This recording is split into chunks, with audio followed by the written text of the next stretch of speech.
Hello, welcome to journal entry number 2. It is currently Friday, November 1st at 12:43 a.m.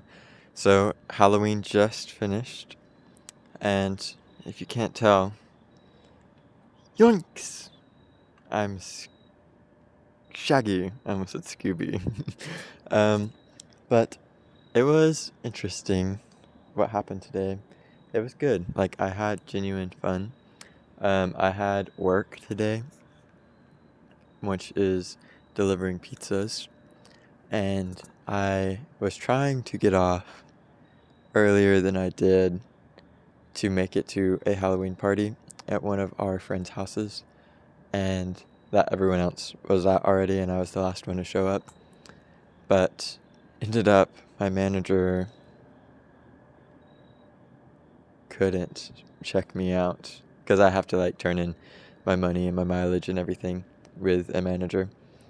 But for reasons, I could not be checked out. So then I was there 30 minutes longer than I meant. And then that was already like an hour over what would have been best. So then I still went. And then by the time I got there, everybody was like, we have to stand up because if not, we'll fall asleep. And this is like, it's like almost 10 o'clock, 10 p.m. And so then they wanted to go on a walk. So we did. We walked to this playground that's in their neighborhood. That's a little bit away. And it was fun. And we talked. And one of our friends was back from her ranch job. So it was cool to talk to her. And yeah, so it was a good time. And then we went back. And I talked to Katie. She rode with me back. And it was a good conversation. We made it back to the apartment. And then me and Abby talked some more. And then it was kind of sad to say goodbye, and it always is. But that's okay, because that's just, we're in that stage of life. We still have to say our goodbyes every single night. But it's cool when you're like planning for this future, and yeah, really cool stuff. But yeah, I think, so here's a little discussion question. Halloween, and like, is it okay as a Christian to celebrate Halloween? And like, what does it mean to celebrate Halloween? Like, I've heard Christians claim that like little kids dressing up as Mario and Princess Peach and whatnot are inviting the devil in and are not able to be seen as children of God because they're dressing up as their favorite movie characters or like video game characters. So I don't believe that. Surprise. But I do kind of, I don't know. I, for the first time ever, went to a haunted house this year. And it was on the college campus. So it was also kind of like what I allowed myself to do. It was like, it's an amateur one, it's college students, and like, I was right, like, it wasn't scary. But at the same time, okay, disclaimer, I think it's very harmful to just like call things demonic without explaining it. Like, if you just say, I think yoga is demonic, and then someone else says, well, why do you think that? And then you just say like, I just think it is. I've seen it, and I think it's demonic. Like, no, you can't call things demonic just without having an actual opinion about it. But I do kind of think haunted houses are a little demonic. And I'll explain why. It's not a fully developed thought either. It's just like, I don't know, I feel conflicted. Because I never thought I would go to a haunted house because of thinking it's kind of demonic. And then I tried to put that aside in my brain to go. And then leaving the haunted house, it was just like, yeah, that was kind of demonic. And what I mean when I say the word demonic, because I think it's helpful to have an explanation too, is like the invitation or the allowance for demons to be in this space. And I think that's kind of Halloween's basis, could be like inviting demons to participate in our worldly activities. You know what I mean? So, and then like a haunted house especially, because it's like, who wants to scare you? Demons do. Like, does God really want us to be scared? Like, and like, specifically scared to death of these worldly things. And I can't wrap my head around that being a possibility. So like, maybe that's a me issue, I don't know. But yeah, because it's just like inviting terror. It's a similar thing to horror movies. I don't like horror movies because there's a certain element of, why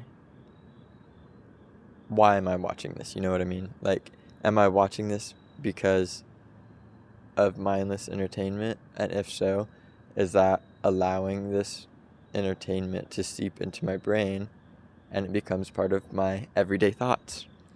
And that's kind of like how I generally think about it. Though there are some things like I watched Midsommar, and I didn't I didn't love it. It wasn't I think elements of it were cool. A lot of it I could do without, but it's considered horror, which is not like super like horror themed, but it's also very deep.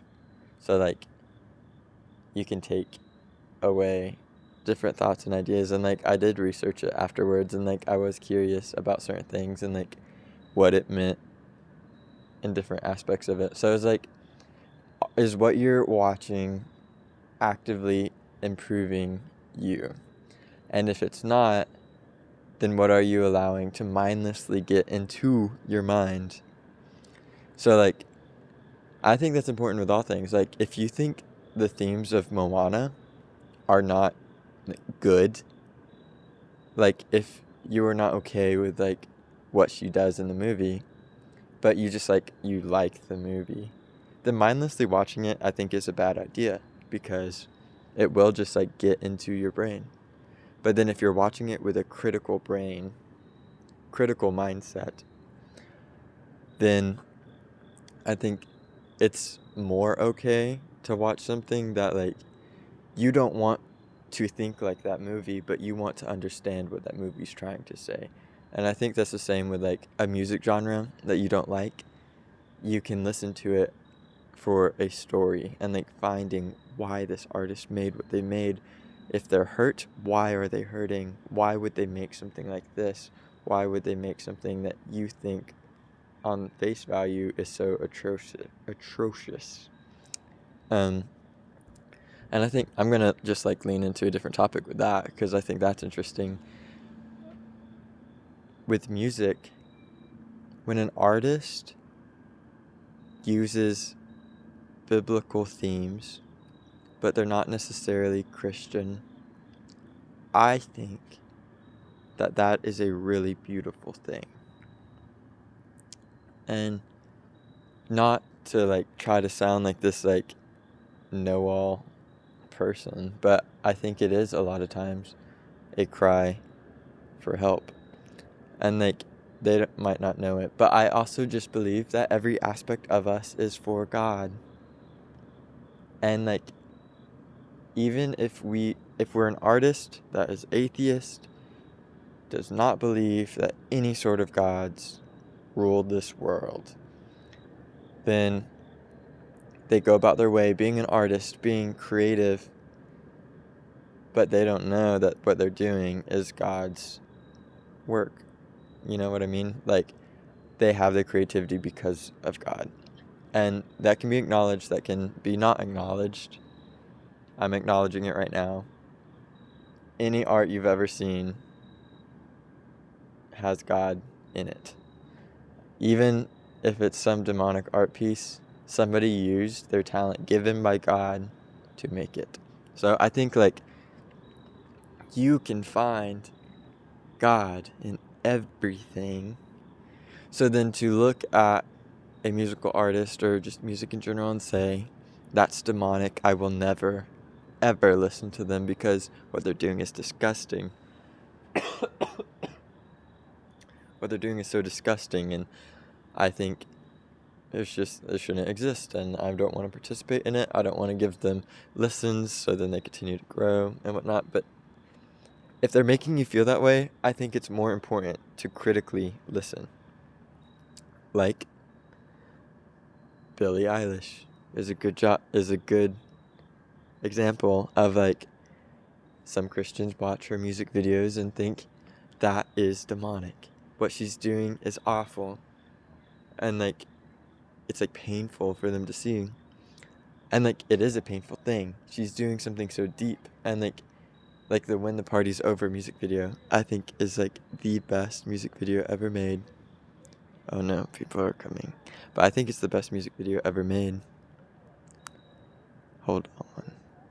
There are people walking by. Can you hear me? They're coming down here. Sorry, I said there would be no edits in these journal entries, but I cannot do this journal entry when someone's walking by. There's a couple, I think. They walked down here and down the stairs and on their way once they saw me. Anyhow, When the Party's Over music video, I think it's the best music video ever made in this entire world. And I think it's so good, so deep, and it's like so much was told in such a little amount, and like the less is more and everything. And I do look at it through a Christian lens of there's this like purity. I don't know if you heard that. And like everything's white and like this bright light everywhere, including what she's wearing, and she's sitting in the chair, and in front of her is a cup of darkness, a cup of sin. And I look at it as sin, and it's like she does not want to drink that. If you watch that, it's painful to think about drinking that. She tears her shirt, and like I know in the song is like tore my shirt to stop you leaving, and it's like just this pain of like I do not want to drink that. I do not. That's my last resort. But here we go. Our last resort is time to be resorted. And she grabs the cup and she takes a little sip at first, and then she thinks, that's not so bad. You know what? This might have been the choice all along. This might just be the way. And she chugs the rest of it. And then she processes. She knows what she did. The sin is living internally in her. And she invited it into her heart to take over because she's tired of going about this world the way she has. And she wants something new, something different, something that's going to fix things. And it looks like this is going to fix things. But then, as she tilts her head back, it starts to stream out of her eyes like tears. And what was kept inside was so much for one person to bear that it starts to spill out. The sin starts to go to our exterior for others to see and to be spilled on. So it's like this infestation of sin, and it's like uncontrollable. She cannot stop. She wipes it away, more comes. It comes out the other side of her eyes, and it's just like so sad to watch. Oh my gosh, it is so sad. And then it's so overwhelming. It's on the inside of her, it's on the outside of her. She can't do anything about it. The camera pans down and she turns into it. She is nothing more than the sin now. And it's a very real story. It's a very hard to hear story. And if you're really looking at it with a critical lens, you'll see how painful it truly is. It's not demonic. I don't think that's demonic at all. Unless you're considering the mistake of accepting it as demonic. But it also leaves us kind of open-ended. Because what it looks like is that she dies to the sin. Yeah, and she never turns to God on her time on earth. Hard to hear. And what's even more painful is knowing that that whole time, turning to God could cleanse that. Could get it out of her system, could get it out from the inside of her, could clean her face from it. But that doesn't happen. And sometimes we don't know why God just doesn't stop things. Why does God let bad things happen? Why did God let her die to her sin? Die from her sins? It's questions like these that make it really hard.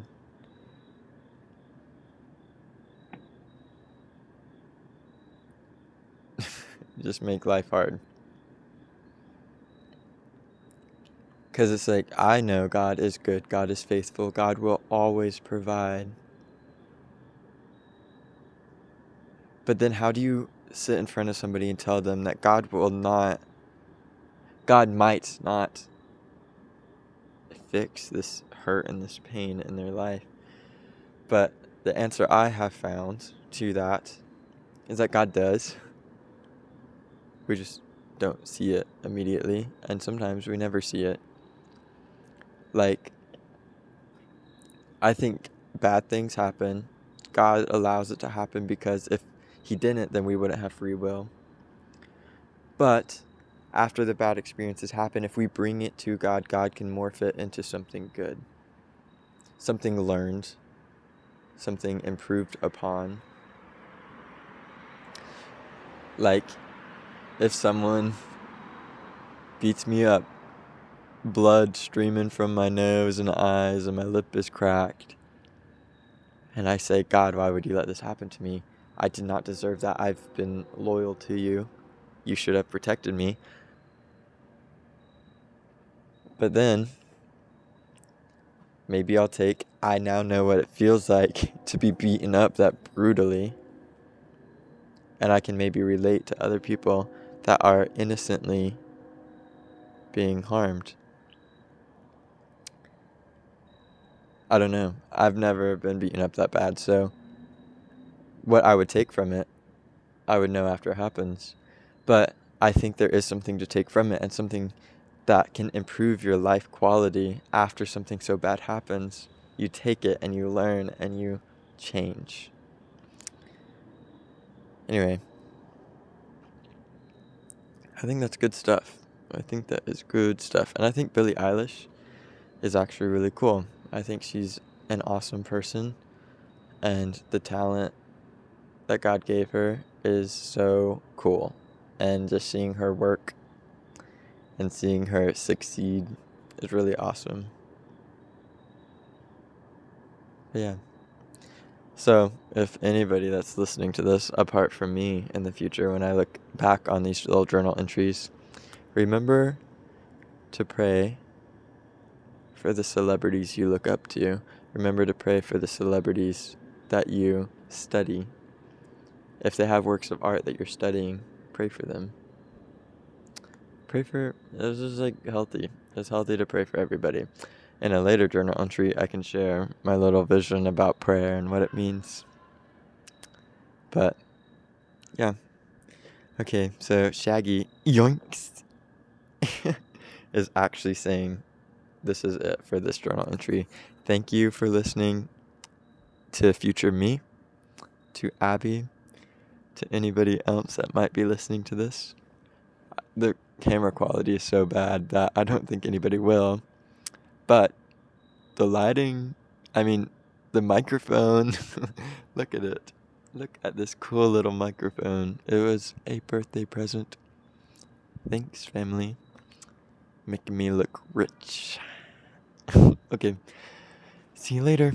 Bye.